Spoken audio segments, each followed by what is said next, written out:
Now, in general,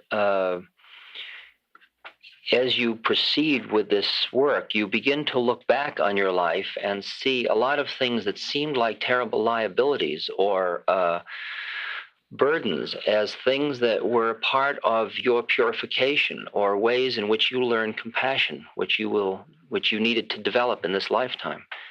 And you ultimately recognize the exquisiteness of the design of your own life. And from that point of view, you're not judging any particular set of acts in terms of good and evil. You're judging them only in terms of how consciously you were able to utilize those acts in order to awaken through them. That includes alcoholism and any kind of sexual predilection you might have.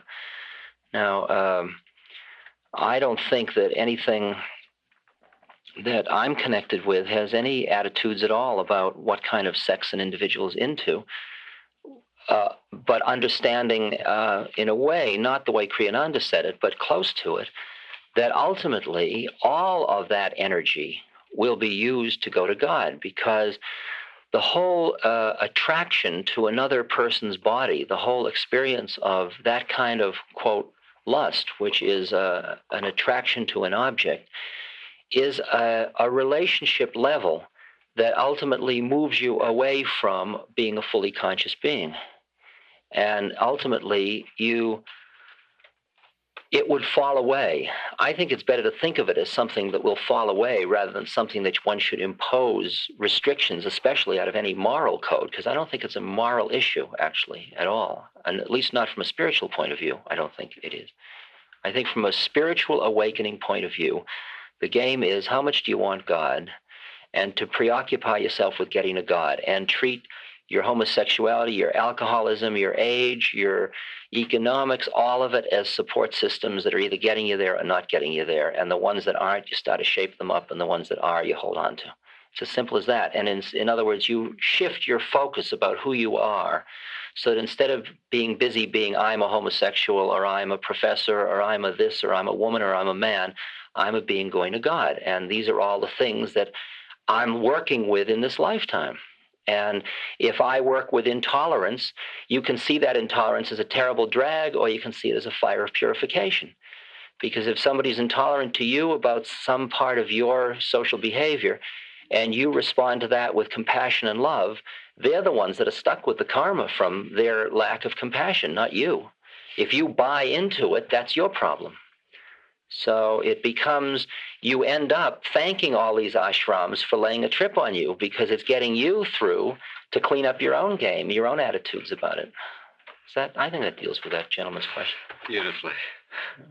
We have some more. Sure do. Hello. Hello. I have two quick questions. Actually, they're not quick. The first one is, how do you remember to remember? And the second one is, what does Ram Dass think about giving up the want or the desire of getting there? That is, to God, getting to God. Isn't that a desire too? Right. Hi. Okay, I'll answer. He's here. You're talking directly to him.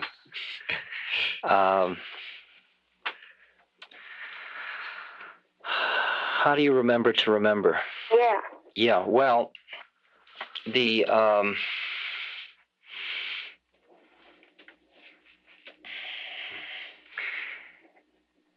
At first, you often use methods, almost what would seem like artificial techniques, like, for example, mantra or japa beads or things like that. And you'll be doing the mantra and you'll lose it, and then it'll come back again. Yeah, but what do you do when you know those just don't work anymore? I mean, they're external. Well, they're outside. Yeah.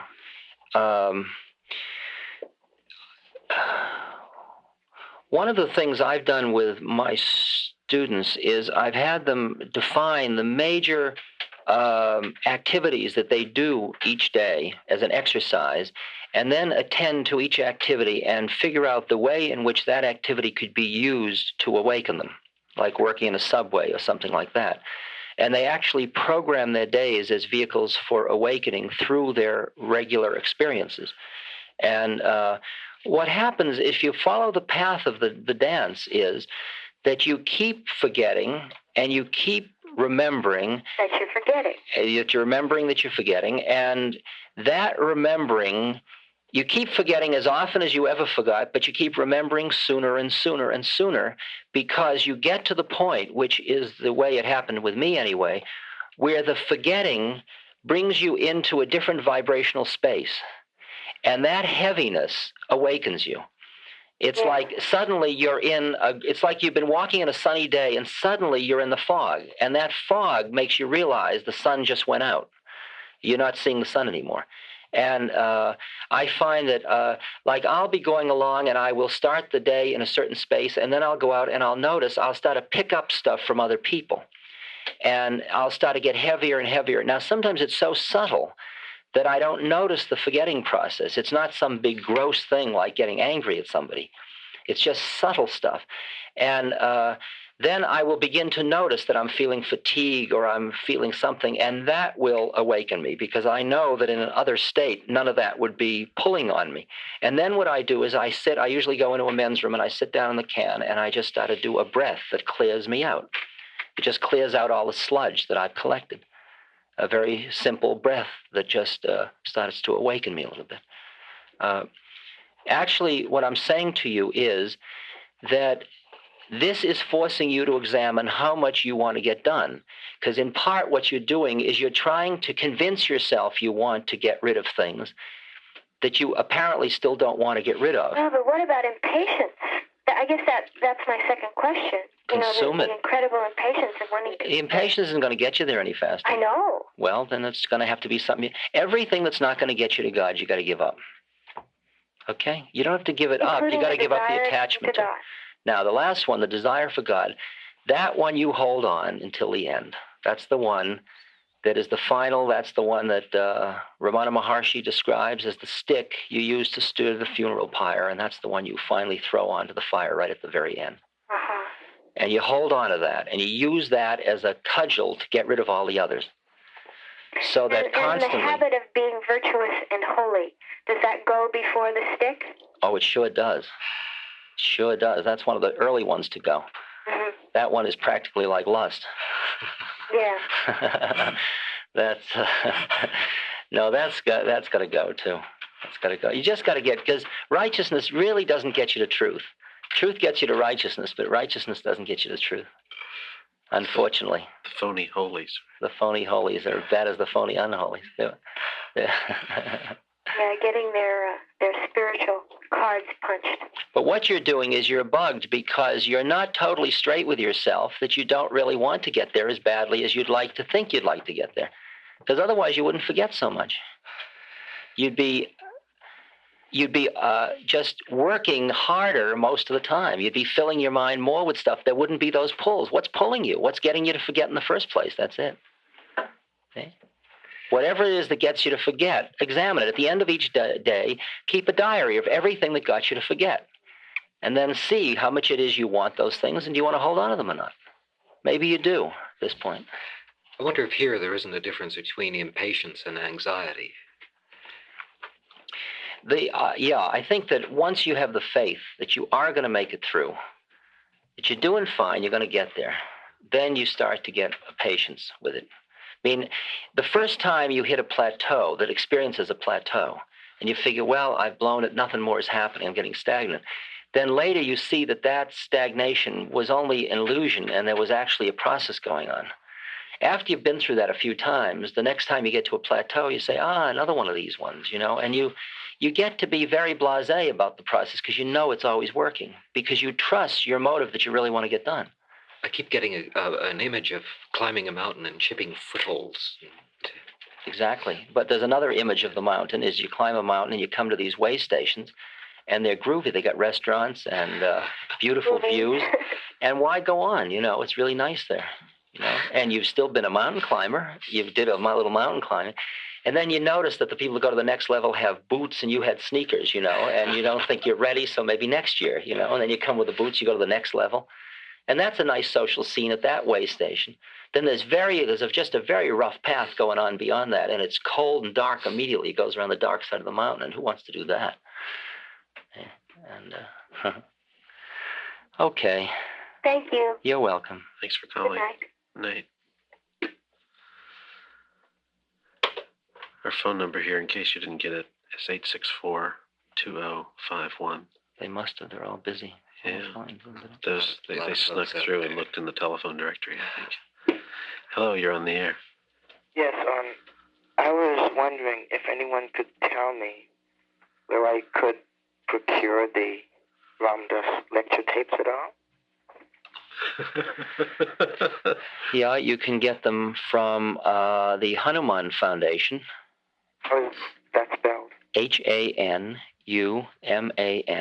Okay. Hanuman Foundation. 276 Riverside Drive,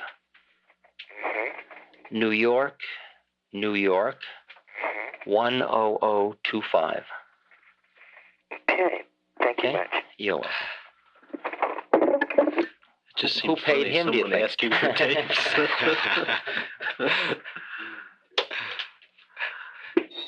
Hello.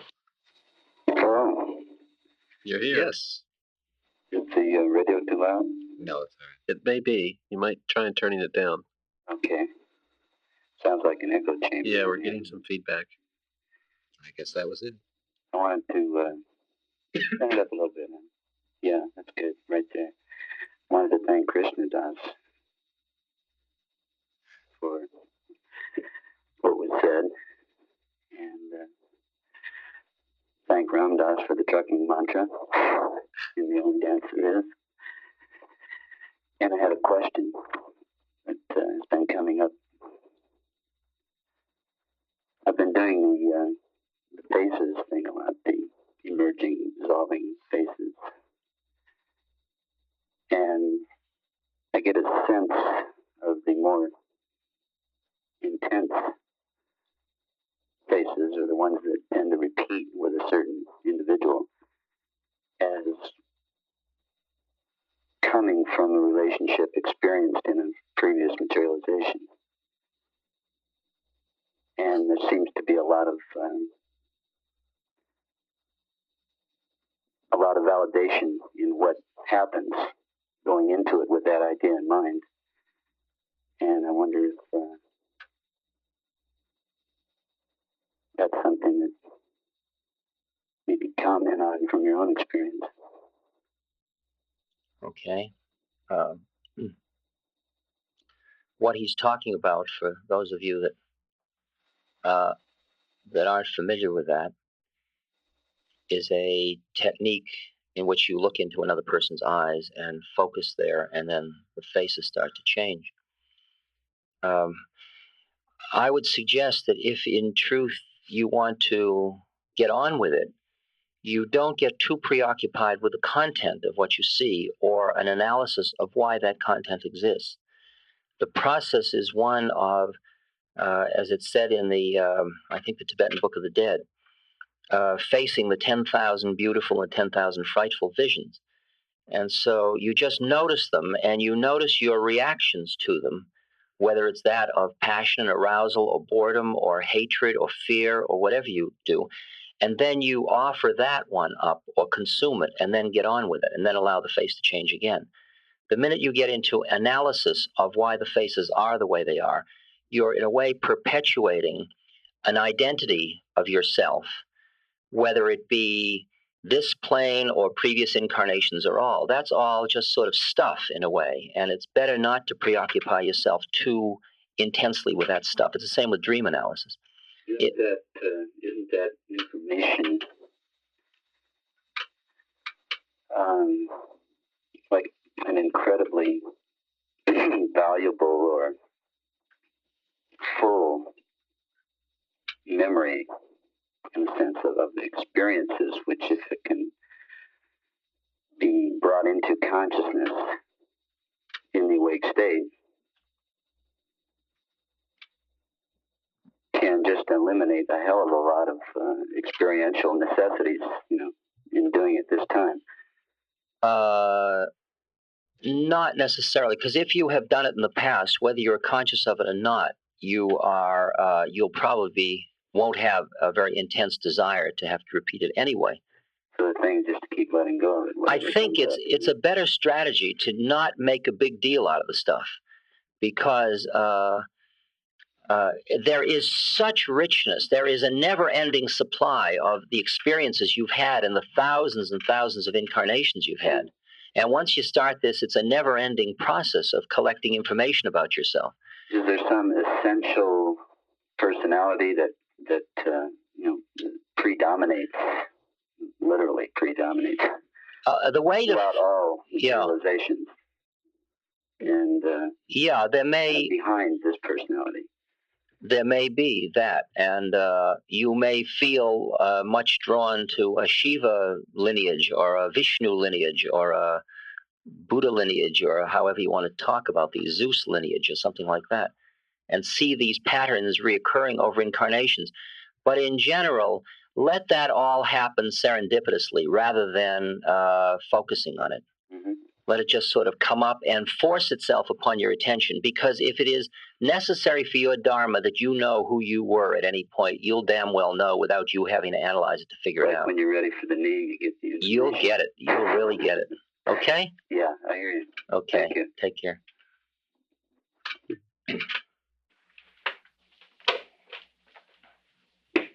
Hello. Hi. I was interested in talking to Ramdas about language and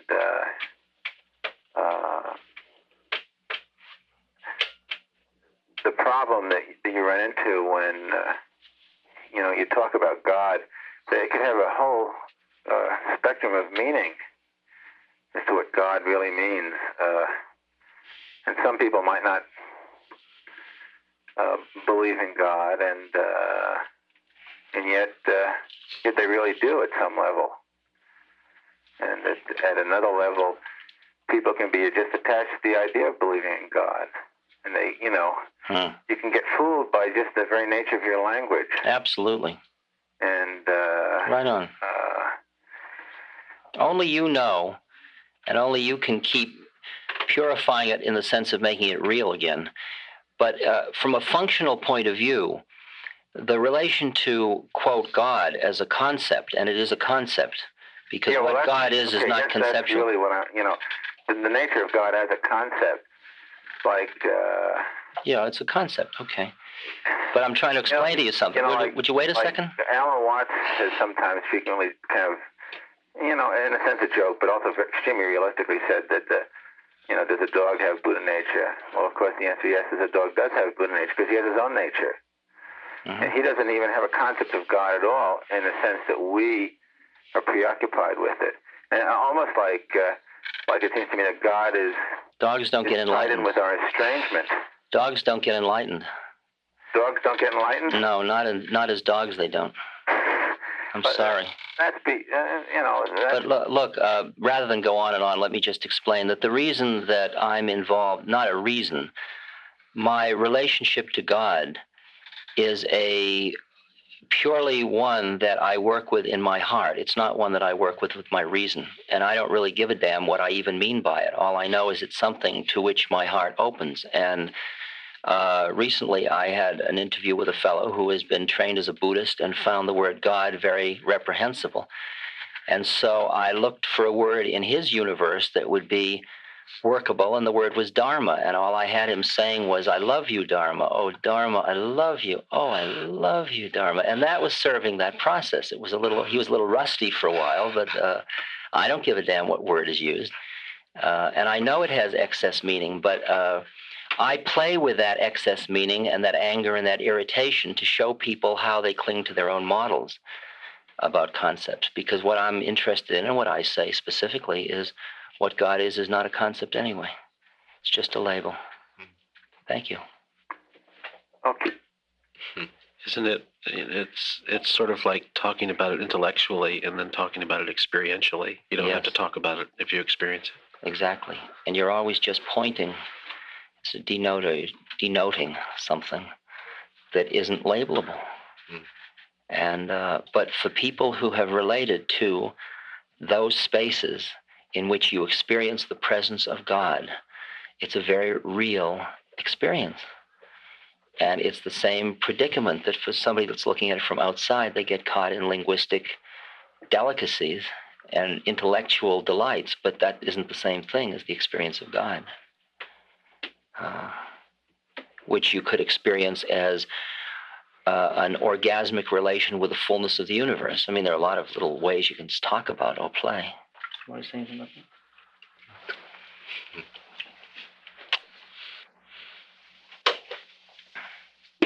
Hello.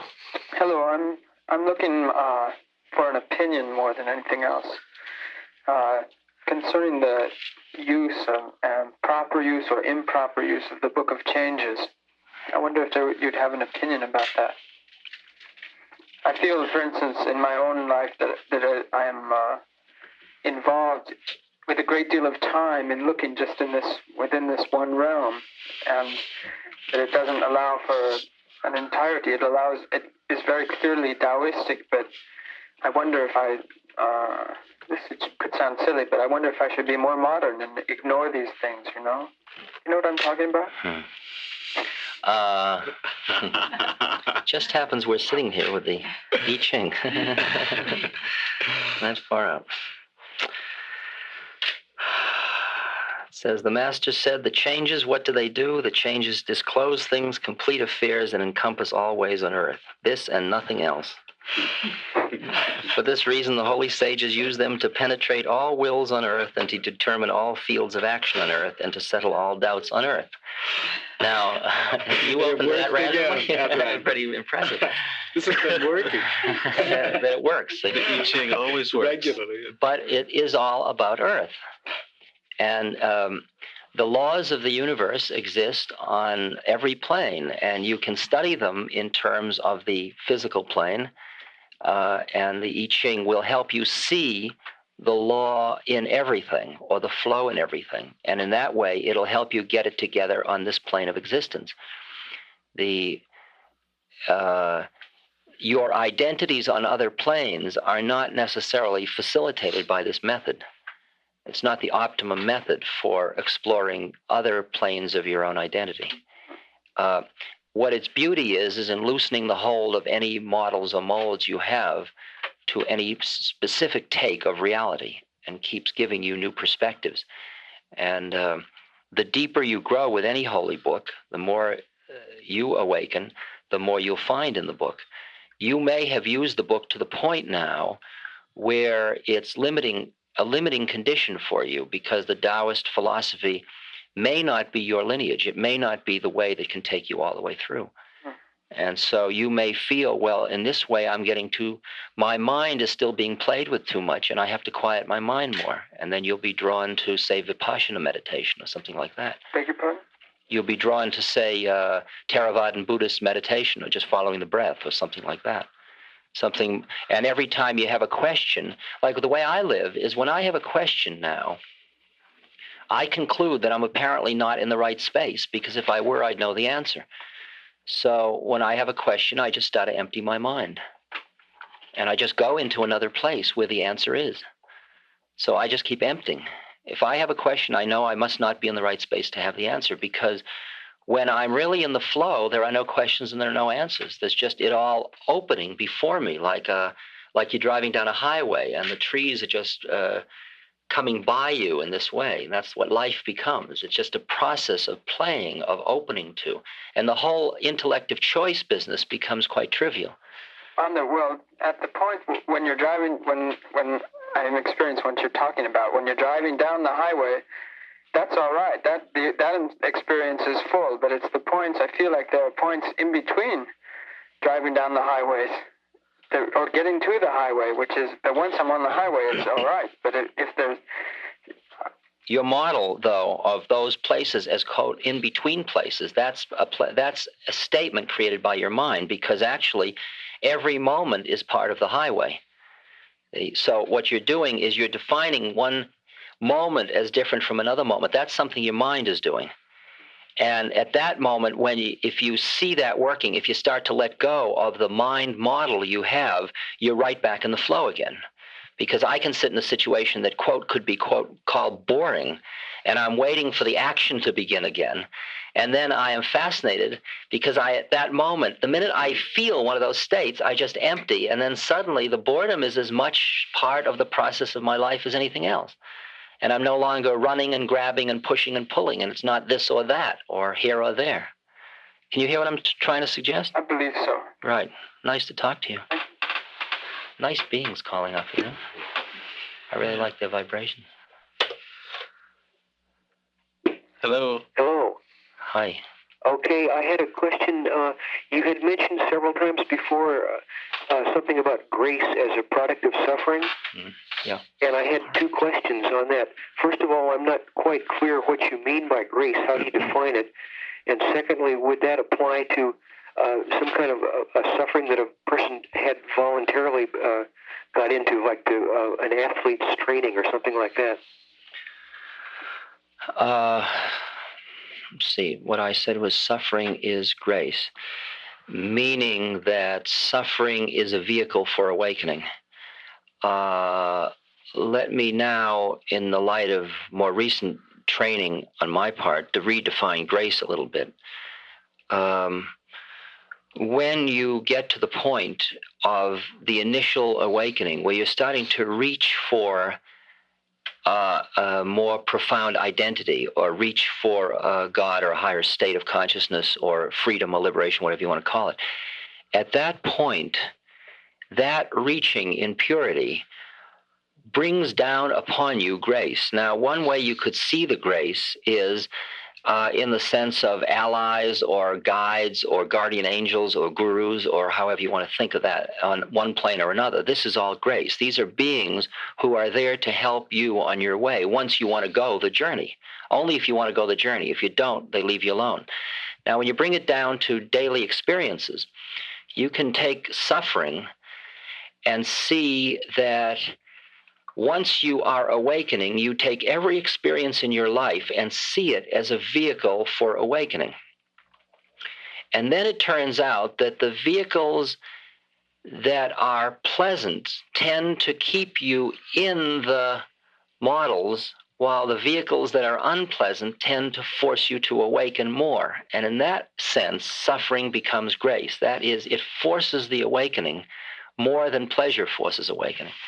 So you could, if you're doing it within this new definition of grace, you would say that you have asked to be liberated, and the teachings impose these sufferings on you as the fire to purify you, to awaken you. And these sufferings can be, I think that anything that you go through that involves suffering, whether you have imposed it through like athletic training or something like that, would certainly qualify, because the suffering is quite independent of how you got into it. Okay, thank you. You're welcome. That was interesting. I learn a lot by answering questions, because I never know I know any of this stuff. I don't really care either, but... Hi. Hello. Ramdas? Yeah. You getting some feedback? Some feedback? No, it's cool. Oh, okay. My girlfriend and I are not really doing anything right now, except realizing that going to God is the only thing to do. Yet we feel sort of directionless. So what can we do? Is it possible to become your students and keep a very open relation? Or are all students required to cut loose of such goings on?